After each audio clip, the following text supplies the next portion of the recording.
Welcome to the Decide Your Legacy podcast, helping individuals and businesses unleash their potential. Join us every episode as host Adam Gregg discusses what is holding us back and how to find hope for moving forward. Along the way, we discuss developing healthy relationships and navigating life transitions while overcoming fear, stress, and anxiety. Live the life you want, the legacy you decide. Welcome to episode 138 of the Decide Your Legacy podcast. Today's episode is on making new friends. I'm your host, Adam Gregg. I've been a coach, a family therapist, mental health professional for over 25 years. My passion is helping people find transformational clarity to face their biggest fears and live their legacy. I don't have it all figured out. I'm a fellow traveler. I struggle myself. I recently saw a buddy who was in my life during a very difficult time. He's been in my life consistently for many years, over 20 years. And I was reminded that 3 years ago to the day, I was going through a very rough spot in my life. I ended up being in the hospital for sleep deprivation. And my buddy Brent, who I had coffee with yesterday, and my friend Dave, they walked with me through it. I had a lot of friends. I'm very blessed with a lot of good friends. That got me through. And today, we're close to the holidays. In fact, we're in the middle of the holidays. You're going to have a chance to see these friends that you already have and appreciate them and spend more time with them potentially, and also develop and rekindle old ones, develop new ones. It's a great time to repair and to move things forward. And I have recently felt kind of lonely. I struggle with that at times during the holidays. And, I am single, which is I'm complete. I have a great life, but there's times when I can want to control and not be vulnerable and not risk getting hurt again. Not opening up to people. And it's been one of those times recently. I've had some transitions going on. My daughter's getting ready to turn 18. I have made some changes with professionally growing the business, potentially, big changes, good things, positive things, but they're risky as well. And I'm having to figure out ways to let go of control, not to want to grab onto control. When I grab onto control, I don't want to open up and be vulnerable. And one theme you're going to hear today is that it's going to require you to be vulnerable, to let go of the outcome, to build new friendships. By the end of this podcast, you're going to have some ideas on ways you can make new friendships and rekindle the ones you have and repair the ones you have. You're going to find some inspiration from today. I do something and share about something uncomfortable every episode that I've done, and I'm going to share it today. And the reason is because nothing, in my opinion, is more important to your mental health than facing your fears, and nothing is more damaging than playing it safe. This is a podcast that you engage, you do something based on what you learned today.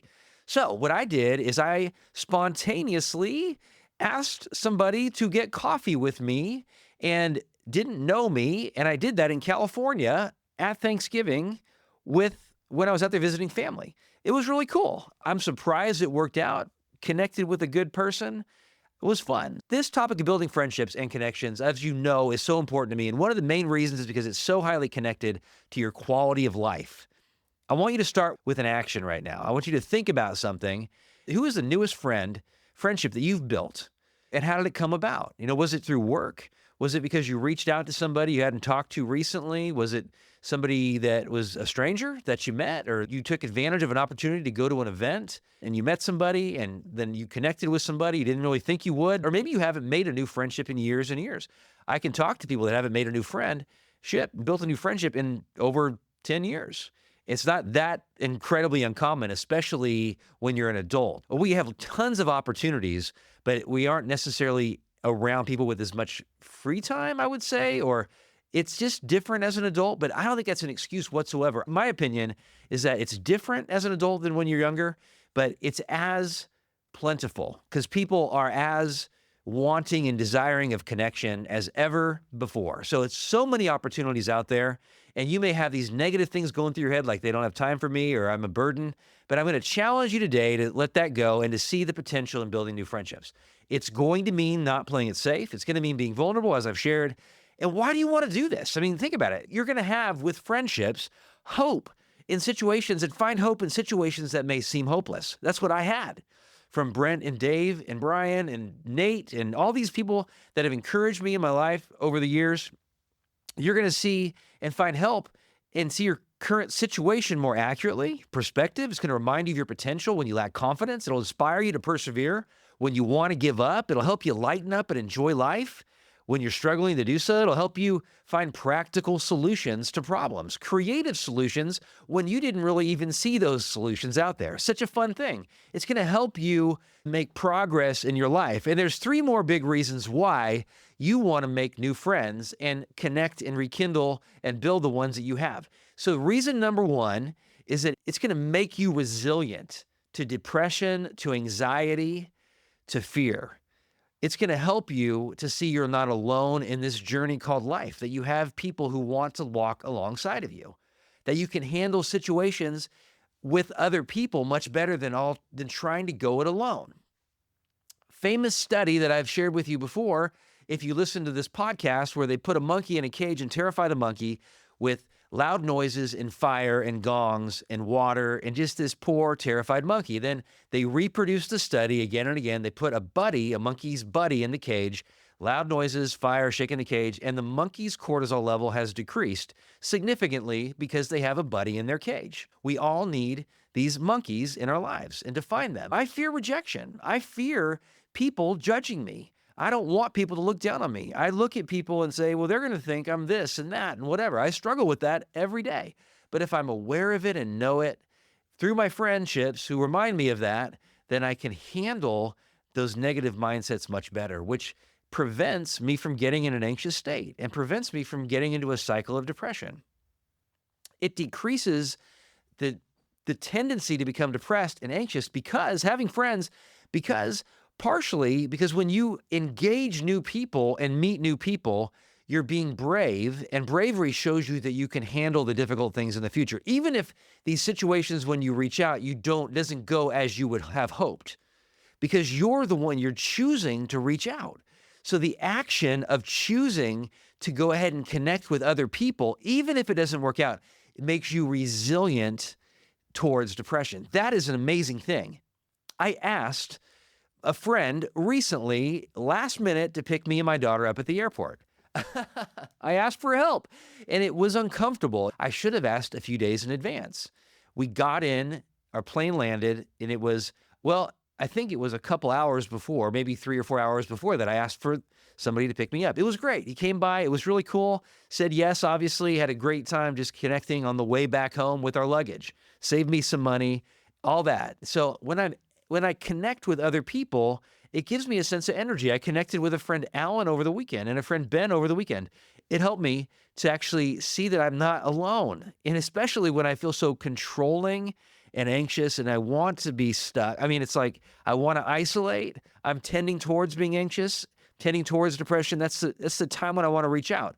So the action I would challenge you to take is to just ask somebody for help. Like, that's one of the first steps you can take. You can ask somebody for help, a neighbor, somebody at an event, somebody at work, and then you get to see their true colors in the process. And they have a chance to help you, which is a blessing to somebody else. They may not say yes. You're asking somebody for advice. You're asking somebody for feedback. You're asking somebody for some way they can help you. That's a tremendous blessing to other people when they can see that they can help you. So this article that I wrote years ago, it's one of the first articles I ever wrote for the blog, is on 17 ways I think it was called 12 ways to make new friends. Now it's been republished and redone. It's 17 ways to make new friends. The first thing I have on there is to ask somebody for help, because it creates this, you have to be vulnerable in a sense. When you're genuinely, sincerely asking somebody for help, you're putting yourself out there, and they have the chance to help you out, or they can not help you out. So it's vulnerable. So that's the first thing. It's to decrease your tendency to become depressed by trying and putting effort into connecting with new people, asking people for coffee or lunch or for help. You want to check out that article, and I'm going to link to it on those 17 ways, very actionable things you can do right now. You can do over the holidays. You can use it as a checklist, but it's things you can do right now to build new friendships. And each one you can see will also inspire you to rekindle or strengthen the ones that you have. So the second thing is that friends, as you make new friendships and engage the ones you have, it's going to help you with your perspective. For one, as you reach out, you're going to realize that rejection isn't so bad, that there are good people in this world, even though you may not always believe that there are unique people with different talents and abilities that really want to help you. And there's really a lot of good people in this world. There's lonely people. There's lonely good people. There's lonely mean people. I mean, there's a lot more lonely good people, I believe, than lonely mean people. But people come across often as being negative, and you can realize too as you reach out that they're actually pretty friendly. They're just lonely and they're hurt and they're guarded, and maybe they have some hurts in the past they haven't actually dealt with. But that's something you can get past as you take the risk to build new connections. And these are connections potentially you may be around them all the time because they work with you, but you're going to reach out in a different way. Maybe it's asking them, like I said, for advice, but maybe it's asking them for some kind of, insight. Maybe it's just asking somebody out to lunch when you don't really usually do that. But they can also be people that you reach out to through different avenues. As you look in the article that I wrote on these 17 ways to build new friends, you'll see that these are things that going to require vulnerability, where you're going to see that there are people different than you that you can engage in with on a consistent basis. So, I talked to another friend recently. His name's Dan, and Dan's actually quite a bit, I don't want him to hear this, but he may listen to this podcast, but he's probably 20 plus years older than me. And I was really anxious about a meeting that I was going to have the next day. And we had lunch and connected, and he told me some things. Basically, he told me that here's some ideas. He has a lot of experience in the same field as me. And so I was going to have a meeting with the leadership team the next day, and I was kind of anxious. I was kind of anxious about the dynamics. And he gave me some insight about handling difficult dynamics, that you can handle it, that this is a situation where you're bringing out the elephants, you're bringing things to truth to light. And it's a wonderful opportunity. And I was energized by it. That's what friends do. I mean, he gave me a new perspective. It was really reminding me of what I already knew, but helping me to see that I could handle the situation. And it went super well. I mean, it was fun, and we laughed when it could have been conflict. It was like I was in my wheelhouse. I really love working with teams when I get into this situation where I'm okay with the conflict. I'm okay with being vulnerable myself. And it turned out just really great. So I would challenge you to build. Is the thing you can do is to think about relationships, people you can engage that are significantly younger than you. So if you're 50, maybe a 25-year-old, or significantly older than you. By age, when I don't believe being old or young, I think it's an attitude. It's actually not representative of a person's biological age. But I will also say that it's a good way of measuring whether we're challenging ourselves to meet certain people that are more diverse in a different way. Age diversity. So they have different life experiences. They have different areas of expertise, different talents, and you're going to get insight from them, and you can learn from them. And as you build new friendships, you just want to engage and learn. So you get curious. You can build relationships with kids, with teenagers. I love to learn things from the kids in the youth group that I'm a leader of. At my church, we have a number of senior boys there, and I learn a lot about them. We have a question that I ask as an icebreaker every time we meet, and I have found that they love answering, and I love learning, and I get to answer the question as well. I'm vulnerable myself and share, and I'm open myself, but that's a really great thing. You get curious. I love questions. I love asking questions. I love getting curious. Be genuinely curious. Have that kind of mentality as you approach people. Think of what or how questions, and it's going to allow you the opportunity to learn from people and also build new friends. You don't have to have all the answers. You don't have to be in control. You can surrender control. In fact, when you surrender control, you're much more likely to make true friends.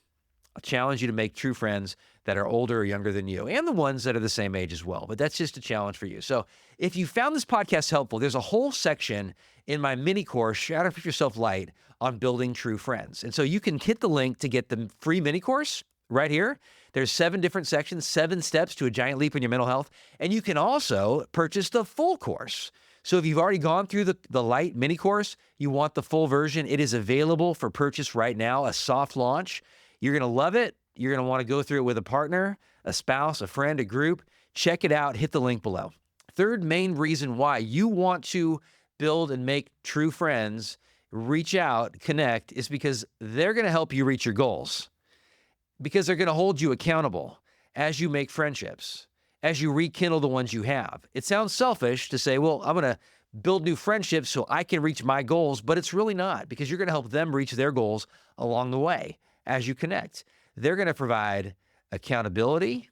They're going to provide inspiration. They're going to help you see your talents, and you're going to help them see theirs.